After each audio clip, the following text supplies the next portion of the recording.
सरदार वल्लभभाई पटेल की 150वीं जयंती के उपलक्ष्य में कैबिनेट मंत्री योगेंद्र उपाध्याय के नेतृत्व में निकाली गई एकता यात्रा। दक्षिणी विधानसभा में निकाली गई भव्य तिरंगा यात्रा में यूपी के उप मुख्यमंत्री ब्रजेश पाठक समापन में हुए शामिल। डिप्टी सीएम ब्रजेश पाठक ने किया सपा कांग्रेस पर तीखी जुबानी हमला। सपा शासन को लेकर कहा कि समाजवादी पार्टी का नारा है खाली प्लॉट हमारा है। डिप्टी सीएम जब से बिहार चुनाव का रिजल्ट आया तब से समाजवादी पार्टी के पेट में मरोड़ हो रहा है। डिप्टी सीएम अल्पसंख्यकों को लेकर कहा कि कब तक हुक्का भरोगे, पक्का मकान, फ्री राशन सिलेंडर आपको भी मिला है। डिप्टी सीएम सपा शासन में गुंडे माफिया बदमाशों का राज था, लेकिन योगी राज या तो गुंडे ऊपर आ गए या यूपी से भाग गए। दिल्ली ब्लास्ट को लेकर कहा कि इन लोगों ने डॉक्टर जैसे पेशे को कलंकित किया है, सबको चिन्हित कर कड़ी कार्रवाई करेंगे।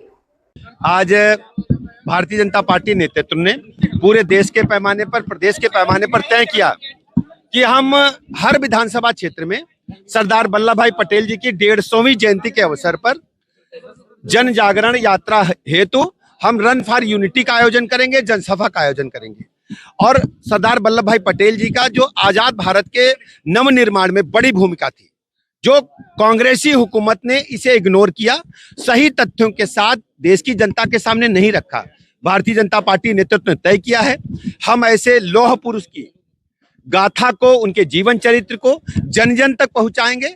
सरदार वल्लभभाई पटेल जी के योगदान को हम जन जन तक पहुंचाएंगे और भारतीय जनता पार्टी उनके जीवन चरित्र से सीख लेते हुए अपनी सरकार में भी उतारेगी और देश को मजबूती देने के लिए काम करेगी।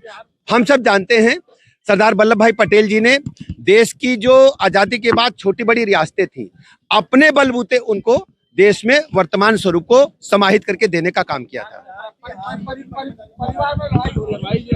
देखिए, ये उनका आंतरिक मामला है, इस पे हमारी तरफ से कुछ कहना उचित नहीं होगा। देखिए, एनडीए ने बिहार में जो प्रचंड बहुमत हासिल किया है, उसके पीछे आदरणीय प्रधानमंत्री नरेंद्र मोदी जी की गरीब कल्याण योजनाएं और नीतीश जी का सुशासन है। जनता जंगल राज से मुक्ति चाहती थी, गरीबी से मुक्ति चाहती थी। आज बिहार रफ्तार पकड़ चुका है, बिहार विकास में तेजी के साथ आगे बढ़ रहा है। सब लोगों ने जाति धर्म संप्रदाय से ऊपर उठकर एनडीए के प्रत्याशियों को, बीजेपी को प्रचंड बहुमत का आशीर्वाद दिया है। देखिए, समाजवादी पार्टी के पेट में तभी से मरोड़ हो रहा जब से रिजल्ट आया है। आप देखेंगे उत्तर प्रदेश में भी गुंडा राज समाजवादी पार्टी का कभी लोग स्वीकार नहीं करेंगे।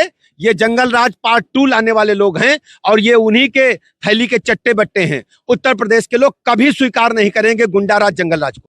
कोर्ट में जिस ढंग से इन लोगों ने कुकृत्य किए हैं, कलंकित किया है डॉक्टर जैसे सम्मानित पेशे को, एक एक डॉक्टर को, ऐसे डॉक्टरों को चिन्हित करके हमारी जो विभिन्न जांच एजेंसियां हैं कड़ी कार्रवाई करेंगी और उत्तर प्रदेश को लेकर के हम लोग लगातार निगरानी बरत रहे हैं। देखिए, बिहार में माननीय मोदी जी की गरीब कल्याण योजनाओं पर और नीतीश जी के सुशासन पर जनता ने मोहर लगा दी है।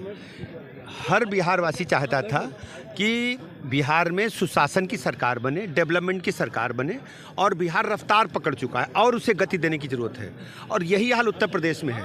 उत्तर प्रदेश सब पूरे देश में तेजी के साथ आगे बढ़ रहा है और उत्तर प्रदेश में समाजवादी पार्टी जो गुंडा राज और मैं कह सकता हूं जंगल राज लाई थी, उसे उत्तर प्रदेश के लोग कभी स्वीकार नहीं करेंगे। बेटी ने एक ट्वीट किया है इल्तिजा मुफ्ती ने कि जो डॉक्टर्स हैं वो इस्लामोफोबिया किया जा रहा है और उसका परिणाम आप जानते हैं, ये मतलब इस पर कुछ कहना उचित नहीं होगा, लेकिन बहुत कड़ी कार्रवाई होने जा रही है।